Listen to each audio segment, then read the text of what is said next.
جب سیاسی فکر کی تاریخ میں ہم ارسطو کا رتبہ اور مقام متعین کرنا چاہتے ہیں تو پہلے ہمارا سابقہ اس تبصرے سے پڑتا ہے جو اکثر مبصرین نے ارسطو کی حیثیت سے متعلق کیا ہے۔ ان مبصرین نے ارسطو کو علم سیاسیات کا موجد، علم سیاسیات کا بانی، علم سیاسیات کا پہلا مفکر اور علم سیاسیات کا پہلا بابا آدم وغیرہ کے الفاظ سے نوازا ہے۔ یہ تو سب تسلیم کرتے ہیں کہ ارسطو سیاسیات کا بانی ہے، لیکن اس نے سیاسیات کو اخلاقیات کے جد تصور نہیں کیا، بلکہ اسے ایک الگ علم ثابت کیا ہے۔ ارسطو کا سیاسی فلسفہ یونانی فکر کے گہرے مطالعہ اور سیاسی و معاشرتی حالات کے مشاہدے کا مرہون منت ہے۔ یونانی لوگ اپنے آپ کو اعلیٰ تصور کرتے تھے، ان کے نزدیک غلامی معاشرتی تنظیم کے لیے ضروری تھی۔ وہ فراغت میں سیاسی امور میں شرکت کو ضروری خیال کرتے تھے۔ یہی وجہ ہے کہ یونان میں مزدوروں، کاشتکاروں اور دستکاروں کو نفرت کی نگاہ سے دیکھا جاتا تھا۔ ارسطو نے ان تمام خیالات کو صحیح ثابت کرنے کی سر توڑ کوششیں کی ہیں۔ یہ ارسطو کے خیالات ہی ہیں جن کی وجہ سے ہمیں یونان کے حالات کا علم ہوا اور اچھی معلومات حاصل ہوئیں۔ ارسطو نے اپنے نظریات یونان کے حالات کے تحت ہی وضع کیے تھے، لیکن کچھ نظریات ایسے ہیں جو غالباً تمام زمانہ اور ماحول کے لیے اچھے اور درست ہیں۔ اس نے سیاسی حالات پر معاشی اور جغرافیائی حالات کے اثرات پر زور دیا۔ اس طرح یہ کہنا غلط نہ ہوگا کہ کارل مارکس نے اس کے خیالات سے استفادہ کیا۔ قانون سازی اور عدل سے متعلق اختیارات حکومت کی تقسیم کی بابت جو نظریات پیش کیے ہیں وہ بڑی حد تک مونٹسکیو کے نظریہ تقسیم اختیارات کی بنیاد ہیں۔ اس نے انسان کی عملی زندگی میں خانگی زندگی اور نجی ملکیت کی ضرورت محسوس کی ہے۔ اس لیے ارسطو اپنے استاد افلاطون سے شدید اختلاف رکھتا ہے۔ خانگی زندگی اور نجی ملکیت کو وہ فطرت انسانی کا تقاضا تصور کرتا ہے۔ ریاست کی آزادی کو دو حصوں میں تقسیم کرنے کا خیال بھی افلاطون نے ہی پیش کیا ہے، لیکن ارسطو اس کے خلاف ہے۔ لیکن وہ دوسرے طریقے سے آبادی کو دو حصوں میں تقسیم کرنا چاہتا ہے۔ وہ کچھ لوگوں کو شہری حقوق دینے کے حق میں ہے اور کچھ لوگوں کو ان حقوق کے نہ دینے کے بارے میں دلائل پیش کرتا ہے۔ عہد وسطیٰ اور عہد جدید کی فکر پر ارسطو نے گہرے اثرات چھوڑے ہیں۔ اس نے محض فلسفہ کو ہی متاثر نہیں کیا، بلکہ مذہبی علماء بھی اس سے بہت متاثر ہوئے ہیں۔ تھامس ایکوینس، ڈانٹے، میکاولی، مونٹسکیو، ہیگل اور کارل مارکس نے خصوصی طور پر ارسطو کے نظریات سے بہت استفادہ حاصل کیا ہے۔ جب بھی ہم ارسطو کو علم سیاسیات کا بانی کہتے ہیں، اس سے ہماری مراد یہ نہیں ہوتی کہ ارسطو سے پہلے سیاسی خیالات اور سیاسی افکار کا فقدان تھا، یا پھر سیاسی خیالات کا اظہار ہی نہیں کیا گیا تھا۔ حقیقت یہ ہے کہ ارسطو سے قبل بہت سے مفکرین نے سیاسی فلسفے پر اپنے خیالات کا اظہار کیا ہے۔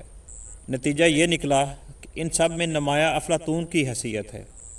یہی وجہ ہے کہ افلاطون کا سیاسی فلسفہ بڑی اہمیت کا حامل ہے اور اس کے دورس نتائج حاصل ہوئے، جس کی وجہ سے مغربی دنیا آج تک افلاطون کے سیاسی افکار سے متاثر نظر آئی، اور ارسطو خود بھی افلاطون کی آخری کتاب قوانین سے متاثر نظر آتا ہے۔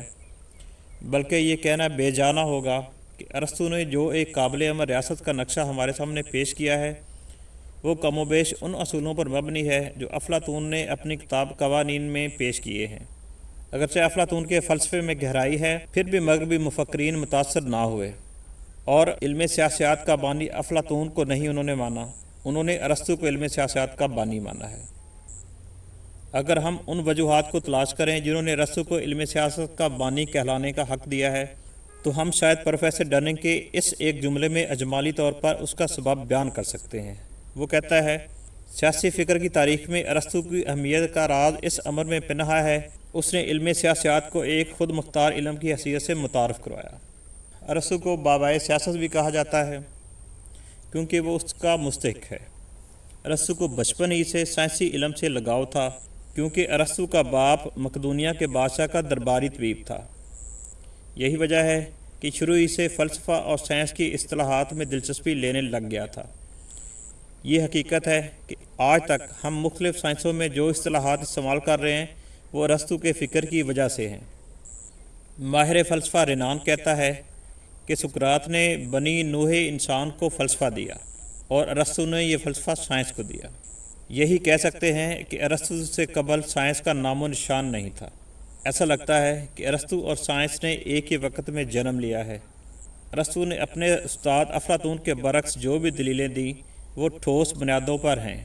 اس نے کسی بھی چیز کی بنیاد تصور پر نہیں رکھی۔ وہ انصاف اور محاسن کے تجریدی تصورات پر یقین نہیں رکھتا، بلکہ ارسطو کی ذہنی رسائی ٹھوس بنیادوں پر ہے۔ افلاطون سیاسیات کو اخلاقیات کے تابع رکھتا ہے، جبکہ ارسطو ان کو الگ الگ کرتا ہے۔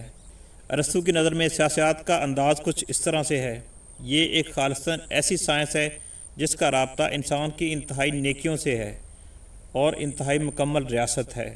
یہ ایک عملی سائنس ہے جس کا ربط واقع معاشرے میں رہنے والے افراد کی آئینی اور قانونی تعلقات سے ہوتا ہے۔